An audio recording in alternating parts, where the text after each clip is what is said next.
Wrigleyville becoming refined, redefined.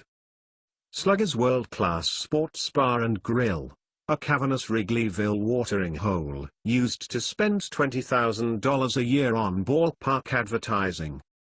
But several years after the Ricketts family bought the Cubs in 2009, that relationship ended. All of a sudden, they didn't want our money anymore, said Zach Strauss, co-owner of the 32-year-old family business. They only want the million-dollar deals. Don't get him wrong.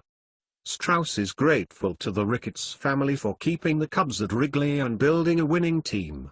But there's a lingering wariness.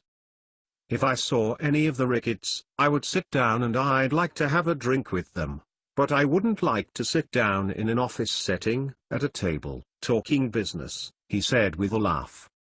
Indeed, an uneasiness pervades the neighborhood around the 102-year-old ballpark, where the grinding and clanking of construction equipment is a constant reminder that radical change is coming to an area long known as a rough-around-the-edges mishmash of sports bars, convenience stores and fast food joints for those on beer budgets. The master plan is to redefine Wrigleyville a bit, Crane Kenny, the Cubs president of business operations, said on a recent ESPN podcast recorded at Sluggers. Wrigleyville undergoing dramatic transformation.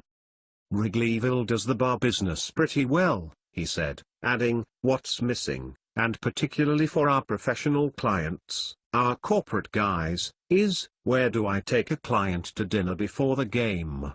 Where can I go afterward and have a cocktail but also a conversation and maybe not fight a large crowd?